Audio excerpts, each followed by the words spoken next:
The Y Curve with Phil Dobby and Roger Hearing. Are we in the middle of an epidemic of mental illness? The numbers diagnosed with disorders like ADHD are surging. So is modern life making us more mentally unhealthy? Or is it that what we once considered eccentricity or sadness are now recognised as neurodivergence or depression? Or is it, as some claim, overdiagnosis or even misdiagnosis, making medical what doesn't need to be? Are we just happier now to talk about our mental health and remove the stigma? And isn't that actually healthier for all of us? That's this week on The Y Curve, brought to you by Wigmore Associates. The Y Curve. So it is interesting, isn't it? That, I mean, in a way, we are starting to see more and more people being diagnosed. There's a lot of it about it. Almost every week you get someone, someone well-known in public or whatever saying, that I've now discovered that I am X, Y, Z. Right. And so which is good, isn't it? I mean, it's good and bad. It's bad if there's a lot of people making money out of this. And I suspect there's a bit of an industry emerging on the diagnosis. There's been a bit of a scandal about that, a little bit of some private clinics that maybe, you go to one place, they say yes, another one they say no. But I suppose the problem is, it's not like, you can do an antibody test. It's something that's a little bit fluid, isn't it? Yeah, I mean, it's not black and white, and that is the problem. But, if we're looking for absolute numbers, the worst thing you can do is kill yourself. And the suicide rate has come down quite significantly. Now, whether that is because people are getting diagnosed with talking about this stuff more, maybe, people airing it. I mean, that could be part of it, and maybe some of the root causes, because I mean, some of it will have been, sexual concerns about your gender, or perhaps, or your like sexuality, and we're able to talk about those things more these days. So maybe that's part and parcel of it as well. I think all that you're saying is right. I think that probably is what's happening, but there is this slight question mark. I think a lot of people have that's saying, hang on, there's things that we once didn't medicalise, we didn't describe as a condition or disorder, we talked about as part of someone's character. It does feel like everyone's going to have something, doesn't it, these days? Though just putting a label on it actually help. That's I don't know the answer to that one. Yeah. So, I mean, I know, kids get extra time at school, for example. Hence, you're going to get diagnosed if it means you get an extra half an hour in your exam, so you get a better result. But is that fair on those people who don't get diagnosed? Yeah, lots of workplaces make allowances for people who have things like that. And there's all sorts of varieties of ways it can be helped. And obviously there's medication. You actually can take medication to help these things as well. So the Children's Society, they've been tracking mental health, and they reckon that the number of young people with some sort of mental health problem has gone up 50% in the last 3 years. But again, is that the diagnosis? Exactly. It's not really. But I mean, it's possible that the pressures of modern life, I mean, just something like social media, we know how many problems that causes for mental health. That's been very well documented. Yeah, all the bullying and that sort of stuff, which went on before, but of course you can't escape from it now. In a different way. But also computer games. Have the Chinese got it right? They restrict the young people's access, don't an hour a day, just 3 days a week, Friday, Saturday and Sunday. That's all you can do if you're under 18. That's your lot for the week. And that sounds quite regressive in a way.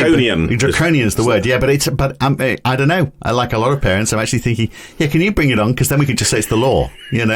But there is some evidence actually people can use some video games to work out things that they couldn't do otherwise, but also to communicate with people, a wide variety of people that again they wouldn't do. It's not necessarily that they're reclusive. They're actually just talking to lots of people on a screen. I mean, I think there's so many ways and differences. While you're doing that, though, you're inside, aren't you? You're not exercising. You're not getting the, just the energy spurt that you get from, being out there and doing exercise and getting you're one of these air. muscular Christians, aren't you? You want them out there playing cricket and kicking balls around and fresh do you know air. what? I mean, I was never very athletic when I was a kid, but we are spending more and more time inside. So there was a Nuer, which is a research company, I never heard of them, but they reckon we have spent, so I don't know how reliable this is, but last year we spent an extra 11 hours per week indoors compared to 2017.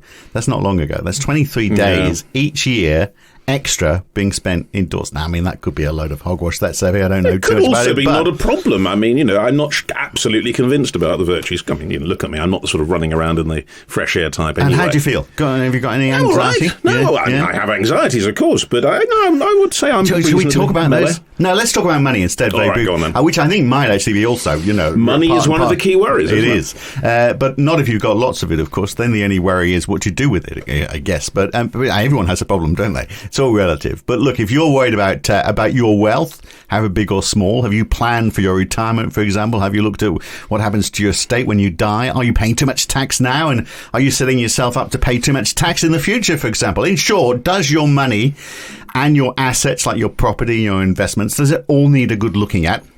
If so, we know who you should talk to. You should talk to the people at Wigmore Associates. They can help with all of that. They're a boutique wealth management firm. And you can find out what they can do for you by giving them a call. 0207 224 3400, 0207 224 3400, or visit wigmore-associates.co.uk. They are proud supporters of the YCAF. They are indeed. They make it all possible, and we're very grateful to them for it. Now, let's talk health. Let's talk to Jane Caro. She's Associate Director for England at the Mental Health Foundation. We've got her with us now. So, Jane, thanks so much for being with us. We started all this off by saying that there has been something of a surge of people being diagnosed with certain conditions, ADHD, forms of things on the autism spectrum, and announcing this publicly, and a lot of young people particularly finding out that they have these sort of conditions. Is this, I suppose the fundamental question, is this a surge in what we could call these kind of conditions or mental ill health, or is it something else, do you think? I think there's probably a range of different things going on. I think as a society as a whole is becoming more aware of their mental health, mental well-being. People are feeling more able to kind of connect with what's going on for them, to talk more openly about mental health. So I think there's this, an element of destigmatization going on. And if you destigmatize, you probably are then going to be more likely to identify things that previously would have been swept under the carpet. So I think there's probably an element of that going on. I think we are living through incredibly challenging times. And, I think in that context, it's likely that you're going to see certainly a rise in certain types of diagnosis. So, for example, we live in an era at the moment where there's an awful lot to feel anxious about. So it's probably quite likely that people with already certain levels of anxiety, that's going to be even more elevated, whether we're talking about the cost of living, whether we're talking about what's going on in Ukraine and other parts of the world. I think there's also quite an interesting discussion to be had about some of these diagnostic criteria in the space of mental health can be perceived. They've changed over time. There is different diagnostic criteria, different diagnoses themselves, and can be perceived in a way. This gets a bit complex, but so, we know historically, for example, being gay was at one point in time a psychiatric diagnosis. So these things are quite historically and culturally relative, and they do change. So I think there's probably something going on there. But that would mean that would be an improvement, wouldn't it? That for example, people really don't care whether people are gay or not these days, and so exactly. Any anxiety that you would have had associated with that in the past has gone away, and yet people are more anxious. So Google Trends. I know this is not exactly a very scientific method, but you look at what people are searching for in Google since 2010. Searching for depression hasn't moved at all. I always think depression is sort of like a more of a medical condition. People searching for anxiety, which is sort of like life related, has almost trebled. So is that part of it? Are we not necessarily depressed, but we are getting more anxious, and that would be a factor of modern life, wouldn't it? I think there's an awful lot to feel anxious about. So I suppose I'm surprised to hear that there aren't more people Googling depression as well, to be honest, but I wasn't aware of that. But it's just a term. It's a term. Yeah, and maybe people don't know the distinction necessarily. They're just not feeling happy, and they may. But the point is, people. So I hear the kid. My kids using the word anxious, and I'm thinking, when I was their age, I wouldn't. It's one of those words, and the more you use it, the more anxious you become as well. They made me anxious by talking about their anxiety. Well, that can be the case, but it can also work in the other direction. The thing with the word anxiety is it's both the name of a very natural feeling. It's very natural to feel anxiety, and it's also the name of a clinical diagnosis. And there's a difference between the two. So, a clinically diagnosed anxiety is a level of anxiety that's having a prolonged and significant impact on somebody's functioning and ability to function. If what you're doing in using that term more is if it's opening the door to be able to talk to other people about that experience of anxiety, that can be really helpful. It can start to normalize, destigmatize, take some of the shame out of it so that people aren't just locked, behind closed doors feeling an unmanageable level of anxiety. That can be helpful. If what you're doing is surfing the internet trying to find out what's wrong with you and applying a whole range of different diagnostic criteria to yourself, that's probably unhelpful. But Jane, I suppose that the caution that one might have there is to say that perhaps people are using, we could use the term medicalising. They're putting a medical label on something that in previous generations we might have said, oh, well, so-and-so's a bit eccentric, or they're a bit of a loner, or that kind of recluse. And now we're actually giving it medical labels. Is that actually helpful, do you think? I think there are many examples where that absolutely isn't helpful, and that we're ending up as a culture who's tending to medicalise what can be quite normal experiences. I think it's difficult because, everybody who's engaging in this kind of searching is different. But what are people trying to do when they're trying to find labels to attach to themselves? What are they trying to achieve? Are they trying to comfort themselves? Are they trying to connect with others? Are they trying to feel less alone? Or have we just as a society become addicted to kind of medicalising, categorising, diagnosing things which, as you say, are actually part of the normal spectrum of human experience? What do you think? I mean, you posed the question. I mean, from your work with the Mental Health Foundation, do you think it is a problem that if you put labels on things, you actually don't necessarily help yourself? So I'm going to draw on three things. So yes, I work for the Mental Health Foundation. I'm also a psychotherapist, and I work with adults. I've also had 6 years of working within CAMS. And I would say to you, there's a range of different experiences. For some people, having a label to attach to difficult experiences can be helpful for them. So this isn't my own experience, but for some people, and I wouldn't want to be derogatory about that. I wouldn't want to undermine the fact that for some people, getting that label helps them breathe a sigh of relief and think, now I have a greater understanding. Now I'm able to, so I think there's that element. If I give you an example of what I think is problematic diagnosis, is being in a CAMS service and... Sorry, just explain what a CAN service is. Sorry. So this is Child and Adolescent Mental Health Services. If you diagnose a child with something, they're the same child the day before you diagnose them as the day after. Where does it get you? What does it help? If it helps you to understand a little bit more of what's going on for that child, to be more empathic, more supportive, then great. But actually, if it just leads you to end up medicating young people, giving them stimulants, which may well bring about some behavioural change, but if you look at it from a societal wide perspective, what are we doing to young people when we're prescribing increasing number of stimulants? So I think an example of this would be parents coming in to CAMS services and saying there's something wrong with my child in a quite a medicalising, pathologising way, and feeling that a diagnosis then vindicates them, that rather than looking at the cause. I mean, rather than looking at the context, rather than looking at what the behaviour that the young person's experiencing might be communicating, it can end up having quite unhelpful consequences where we end up ignoring that the young person with a diagnosis is the same human being as the young person before, and we still need to empathically try and understand what does the behaviour mean? Why are they behaving like this? What might they actually need? Rather than just trying to medicalise then treat them with drugs. Are we sometimes then getting that diagnosis wrong? So we, for example, saying that, that a kid's got ADHD, but actually might just not be getting enough sleep or not having the right sort of lifestyle. Or might be what we used to think of as a fairly normal adolescent boy, for example. I mean, that kind of behaviour can seem very much that. Because if you approach a company that does these diagnoses, then there's the pressure to. I just wonder how often they say, "Oh no, that's not the case." Rather than, I guess the incentive for them is to the make impolite money. question I'm asking is there a bit of a diagnostics industry out there which is making quite a healthy profit out of this? And the reason I ask that is because if you look at healthcare expenditure in the UK, 24% of all the expenditure in the healthcare industry is what's called out-of-pocket expenditure. So this is goods and services not covered by the NHS or by health insurance. So this is it's a chunk of it. I'd imagine will might go to clinics of that kind, and that's a £40 billion industry. Absolutely. I want to be very sensitive in answering this because I'm aware of many people who may well have that ADHD diagnosis who are listening, who may be listening to this conversation and would feel very put down on a personal level because they may well have experienced a great deal and found that incredibly helpful.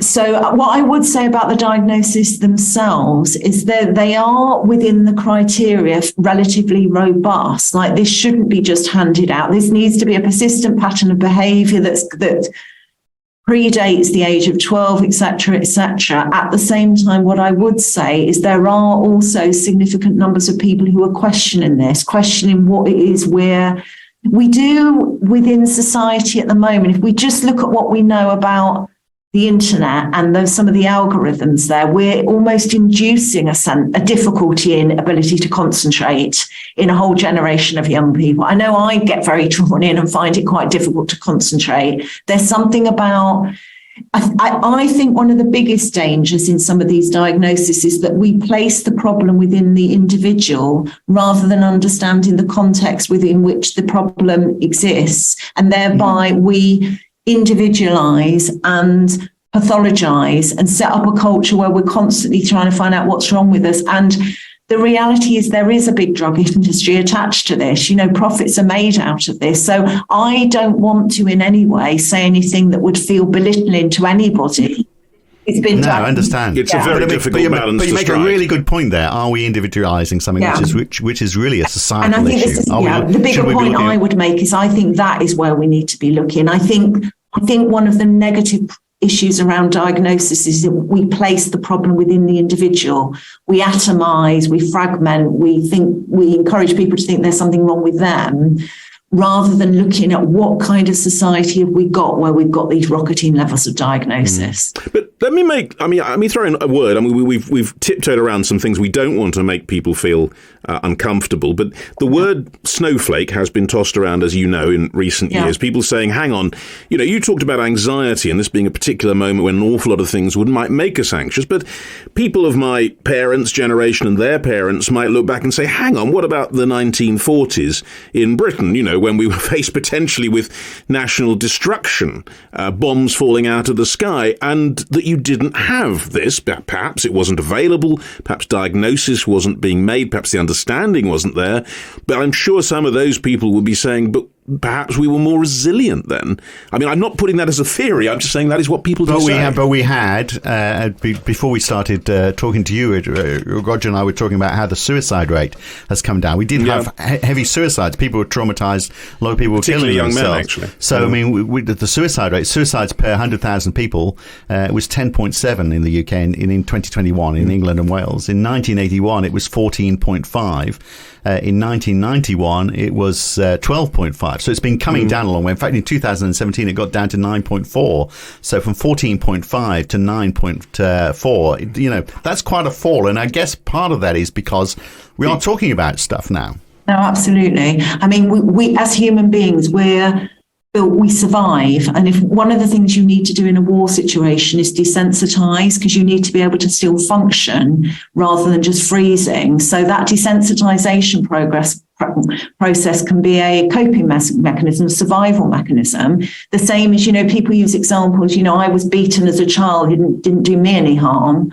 But actually, you had no choice but to survive that. And often you survived it at the cost of your mental health. Things got pushed under the carpet. It became extremely stigmatizing to talk about the level of distress. The term, it's not that long ago where people were shot for cowardice because they froze on the battlefield. And actually what we understand now from a neurological point of view is that's a survival mechanism.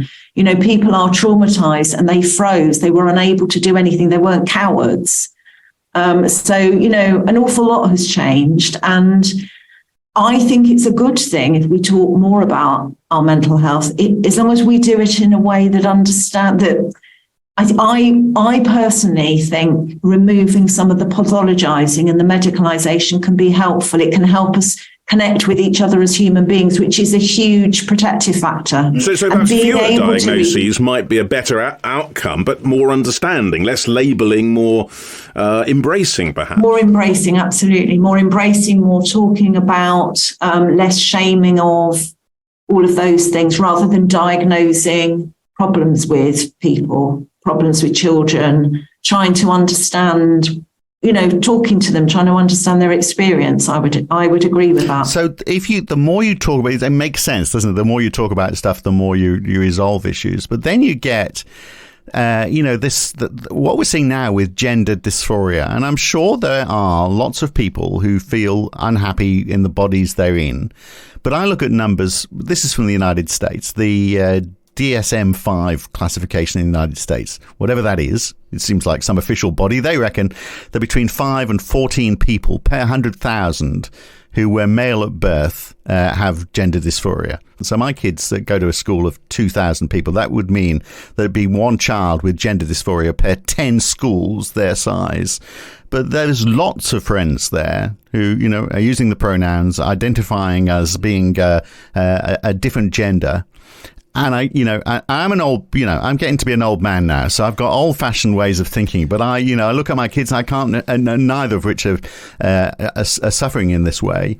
But I just can't help feeling there's a bit. You're saying you feel it's trendy. It's because it's talked about. That's where it is, and I suppose that is a parallel, Jane, to what we were talking about with conditions like ADHD. The more it is talked about, the more it's there. And the more people claim they've got it. Is that true, do you think? Well, I think when we say got it, we're again falling into that trap of it being a pathology or something wrong. I think everybody has the right to define how they would like to identify. And back in the so-called good old days, people were very much forced into a position of having to identify with because they had been born with particular genitalia and a particular physiology, it meant that they had to behave in a certain way.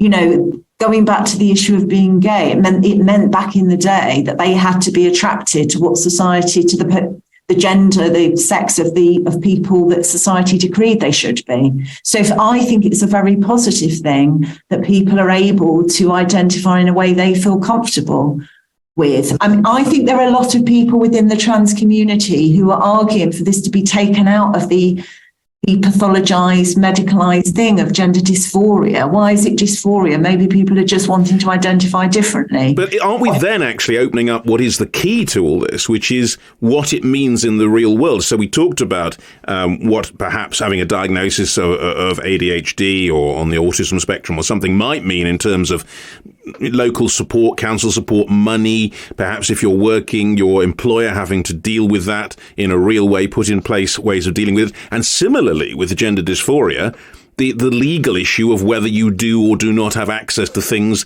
of the gender with which you identify. It becomes something you have to define and therefore have to pathologize. I don't know. I think you were saying earlier about the more we talk about things. There was an argument used around being gay, that if we start talking about it, everyone will become gay. I think that was behind Thatcher's Clause 28, wasn't it? We need to stop talking about this, otherwise everyone yes, there were certainly things that were said, declare themselves to be gay. I don't think that's true. I think creating a more fluid society in which people don't feel boxed into corners or having to be certain ways that feel uncomfortable to them feels to me quite a progressive way to go. I don't see why we need to get all defensive. Whatever. I think there's a whole separate issue around resources and what criteria are used in order to provide good educational resources or housing or health resources. And rights, of course. Rights being a big part of this too. I would love to see a society in which, it's a bit utopian, but each according to their needs. And then that makes, because it is all a spectrum, isn't it? Whatever you look at, we're all sitting somewhere on some sort of spectrum. None of us is entirely, in inverted commas, normal, I think is what we're saying. Exactly. So then it becomes very difficult to look at statistics. So like those statistics I quoted about gender dysphoria, perhaps a bit meaningless. And any numbers you look at in this space. So if we talked about, trying to measure people who have ADHD, for example. Again, we're talking about a spectrum, and the fact that more people are being diagnosed now means historical data is perhaps a bit useless because we're identifying it less. So we're left in a situation where we've got lots of numbers, but we really don't know what's going on. So all we can ask is the fundamental question: do you think kids now at school are happier or less happy than they were, say, a decade ago? Do we have a handle on that? Well, I suppose the question itself, what do we mean by happy? So I think there's rose-tinted glasses around the kind of good old days where we all used to be, out playing in the street and everyone could leave their doors open and all that kind of stuff. Were people happy? There were extremely high levels of abuse, domestic violence, all sorts of things then. And I think it's very easy to look back on that rose-tintedness. I think we're living through incredibly difficult and challenging times and isolating times. And I think young people face so many challenges. You could get into a discussion about, but would it have been more difficult back in the war, back in whatever? I don't know. But all I know that young people are really struggling at the moment. And some of the elements, the fabric of our society has really dropped away, in terms of being able to access youth clubs, places to come together and hang out with each other in a way that, people used to do previously. I think so much of that has dropped away. And isn't that really an old-fashioned attitude there, Jane? Because, my children would definitely say, well, hang on, we do get together. They get together with friends, actually, when they meet them, but also online. The technology, which is kind of underlying what you're saying, the social media, which many people hold back, that's a terrible thing for that kind of thing. But that is how people meet and converse. The fact that it isn't like being at youth clubs, as it was in our day, doesn't make it non-valid. Yeah, and certainly, my son, who's in his teens, would say, whenever I say, you should get out more, why don't you go out with your friends? He'd say just that he's seeing his friends online. And again, well, are you spending too much time on screens? And he goes, well, no, because that's his argument is that's when he's happiest. He says, why would you take me off a screen to do something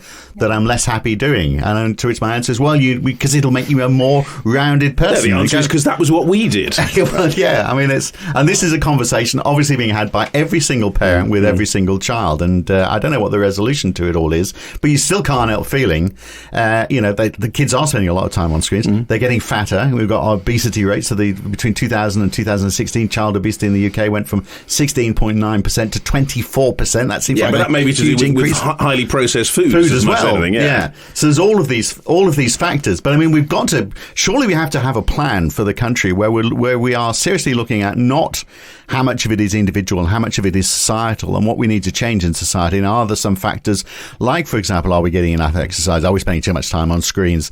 And starting to formulate, and do we need more places for kids to go? And trying to develop a national policy around all of that and solve it at the root cause. I and the Mental Health Foundation would very much argue for the fact that we need to adopt a preventative approach to poor mental health. And actually, we need to go back to basics and basic human needs. And I'm not in any way saying that the internet and social media is a bad thing in and of itself, but I think it's brought a whole set of additional challenges. The fact that it doesn't, it's 24/7, all sorts of challenges in terms of, particularly for the adolescent brain, trying to manage boundaries, trying to manage social relationships through the particular, and when you add the whole commercial element, because again, back in youth clubs, you didn't have salespeople knocking at the door constantly trying to sell you things, and you do have that on social media. So I think there's just a whole set of challenges there. I think we need to adopt a holistic societal approach to good mental health. It's not going to be any one thing or the other. We need to be looking at our housing, our schooling, our opportunities, our care for mums and dads as they become new parents. This is all the groundworks of positive, good mental health. But give us one or two big hitters then. If you were building up a plan, what sort of thing should we be doing that we're not doing now? This is a bit kind of, this is challenging, but we know that poor mental health is really strongly correlated with the level of inequality in society. So I think the more we can provide a safety net to the most vulnerable in society, so that we have a truly effective welfare state, so that we are looking at the disparities in wealth and not leaving people highly anxious about how they're going to be paying their bills, or highly anxious about whether they're going to be turfed out of that basic need for somewhere safe and warm to live. I think we need to create, that is a less anxious society, a society who doesn't feel that they're potentially going to be right on the edge of even being able to survive. I think we need to go back to some of that. And some of that welfare state was laid in the years coming out of the war, that horrific experience of that whole generation. They came out of it with that commitment to wanting to put that welfare state in place for everyone. And I think we've lost a lot of that. So that gets back to the whole anxiety thing, doesn't it? We're anxious about that. We've got the debt. We've got the anxiety about, are we going to get a decent job? Can we afford a house? And we've been talking about young people a lot in this, which is right. Yeah. But what about the other end of it all? Because we haven't really talked about the epidemic of loneliness, which is another massive issue for mental health and tends to be more towards the older part of the spectrum, I think. Well, I think it's stereotyped as being towards people in later life, but actually, and again, I haven't got the statistic at my fingertips, but I think what is so interesting in recent research is some of the most lonely groups are young people. So I'm not in any way saying that people in later life aren't experiencing that level of social isolation, but I think it's that disconnection that's being experienced at multiple levels throughout society, including young people experiencing. So for all social media can, in theory, support people to connect, actually it can be an incredibly lonely and isolating experience. And I also think that having dignity in later life is also important. Well, that's really the point I was getting to, because I mean we talk about the technological revolution, but of course there are a lot of people left behind by that. But that'll change, of course. Even you, Roger, you're up on technology. There's some research by Kaiser Permanente, the private health firm in the US, and they looked at research into happiness by age, and they found it was a U-shaped curve. So actually, in your early teens, you were quite happy, probably because you got the family around you, responsibilities. Yeah, it dipped away fairly sharply. It hit the low around the age of 50, and then it actually rose to the highest level if you make it to your 90s at your highest level, because you've got no work responsibilities, you've got no family responsibilities, you maybe loneliness. You're grateful to still be alive, possibly. Possibly grateful for that as well. But a lot of the anxieties, again, it gets back to anxiety. You don't have that responsibility, and the anxiety that goes with that. But and also, I mean, the diagnosis, which is what we kicked off this whole discussion with, tends to be something of the younger part of the society. I don't suppose, perhaps you do get people in their 50s, 60s and later saying, hang on a second, I've got this. Although actually there have been a couple of celebrities recently, certainly in their later years, who are saying that's what I had all along. Yeah. And again, that is a good example of where so again, nothing is black and white. And I think with the issue of diagnosis, we need to not forget that for some people that can be extremely validating to spend so many years of their life, for example, struggling with interpersonal relations, to then get a diagnosis of autism spectrum disorder and to have it validated that it wasn't them not trying hard enough or whatever. There is something there that maybe wasn't supported in the way it needed to be supported, that they've been trying to operate in a context that wasn't built for them.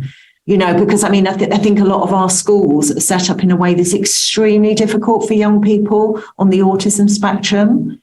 And actually that some of those young people and older people function perfectly fine in a appropriate environment. And again, I would argue for a society where we're more understanding of our similarities, but also our differences, and that we're able to accommodate different environments that help everybody to flourish. So you don't think we're actually getting better, despite the larger number of diagnoses? You don't actually think we're getting better at dealing with what we then find? Well, I think the key thing for me is if the diagnosis leads to the problem being situated within the individual, it doesn't help anybody. If the diagnosis can be understood within the environment and the context, and as a society, if we can get better at understanding that what this diagnosis actually means is that we need to provide a better range of different environments within schools, just as we do when we're teaching. We understand that not all learning approaches suit all pupils, that there are different environments needed. It means that we will develop healthier school communities, and that will, reduce the level of overwhelming distress, dysregulation that young people can experience. But I mean, that's the same throughout the life course. So again, coming back to the diagnosis issue, that's such a liberating thing for someone who's struggled all their life to receive something that helps them then understand it better and to connect with other people. So it's not the diagnosis itself, it's what it leads to. Does it lead to greater support, greater understanding, greater kindness and empathy, or does it just lead to an individualized approach? And so it's sort of like saying, well, it's not me. Well, it is you, but it's not your fault, I guess is what it's saying. It's you've got something which, but I'm not quite sure how it changes your life. Other than that, I guess that reassurance, it doesn't change anything. Can I make again, a somewhat left field throw in this, which some people again do say that actually the risk of labelling, medicalising, make allowances for these kind of things in a way can be counterproductive, because in the past, the fact of having a difficulty, a challenge, has been a great spur to creativity, artistic creativity, technical creativity, making your way in the world as a result of that. And there's a risk that if we become all a bit beige, accepting every problem is in fact to do with some condition of which we can't change, then we lose that, and society would be the poorer for it. I don't know. I mean, for me, I know you can have examples of people or creativity and people struggled with depression. I don't think we're ever going to eliminate human struggle and human hardship. And I don't think that creativity just dies because we support people better. There are certainly really good examples of people who are highly creative, who also, had significant difficulties and struggles that they faced, including mental health diagnosis. But I'm not so sure people's creativity just dies because they feel better, more supported. There's plenty of examples of people who are highly creative who ended up not fulfilling their potential. There's so for every person that you can name who did incredibly well and became famous and all of that, despite their adversity, there are those people who just never reached their potential, were never heard of, were never supported. And at the very extreme, were quite self-harmed or even, attempting suicide because they just feel so awful. Think of all the creativity lost there. Yeah. So we are all different. I mean, that's the takeout, isn't it? We're all different. Exactly. Whether it's diagnosed or not, we're all different in lots of different ways. Yeah. I'm using these words are modified, then I'm not, yeah. But but the question is does it, are we adapting to that? Are we adaptable enough as a society? It sounds like you're saying that we're not, and how do we move forward on that, I guess, is the question. But let me ask one old man question I've got to ask, because that's always the thing I get asked when I get told that someone's kids are depressed. I go, do they get out and exercise? They're getting enough of the endorphins, and is that just an old man thing to say, or is that because it seems like whenever I've felt really fed up and depressed, if I get out on my bike or go for a run or go for a swim, I do feel better at the end of it.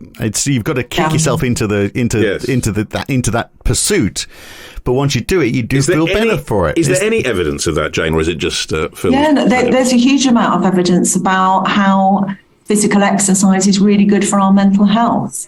So yeah, absolutely. I think that very, the evidence very much fits your personal experience. Again, as a society, I think we need to then look at the inequalities in terms of who is able to access really good quality, safe spaces to go and do that sort of thing. Yeah. Who is it that, for example, might be having to hold down 2 to 3 jobs in order to feed their family, who are not finding the time, couldn't afford to go to the gym, but even find it hard to find the time because they're hopping between different things. In a fairer, more equal society, I think we should all be exercising more. I think it would be good for our physicality, good for our health, good for society as a whole. But I think there are significant barriers to that again, as part of that prevention approach, we could be looking at doing way more, making sure that everybody is within whatever it is, X kilometres or whatever, of a really good quality, safe, well-maintained green space, whether it's the countryside or just a local piece of,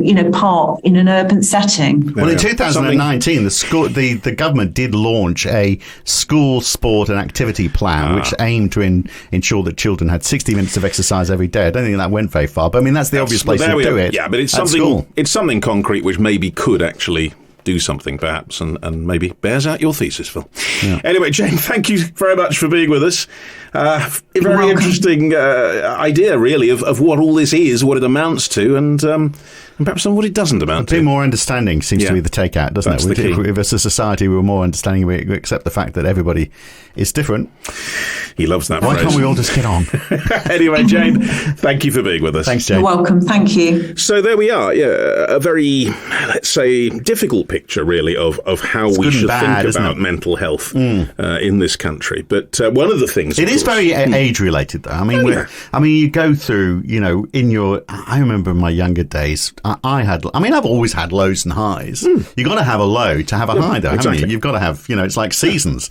But when you all your hormones are trying to work themselves out in your teenage years, I remember there's a girl who I was really attracted to who had no interest in me whatsoever, and I cannot understand. It's difficult to imagine, isn't it? But I took it rather badly. No. Yes. But, I think we're beginning to lift the corner of the carpet now and gazing into the what's left underneath. I've got a photograph of her, really. I keep it in my wallet. My wife's not very happy about it. Phil Dobby's inner life. Now, look, next week we are going to talk about broadband because supposedly 1 million people have turned off their broadband in Australia. So I think chunk of that is because they can't afford it. Perhaps the electricity isn't working. Maybe. It's just become too expensive, I think, for a lot of people. But I think also there's an element of have they sort of switched off their fixed line broadband because they're using their mobile phone and they've got 4G and 5G? Least as likely. Because actually broadband pretty much now is you can't really do anything in the modern world without it. Yeah. Or at least that's what we're told. But there will be people who now think, well, I can do everything on my mobile phone. I don't need that connection into the home.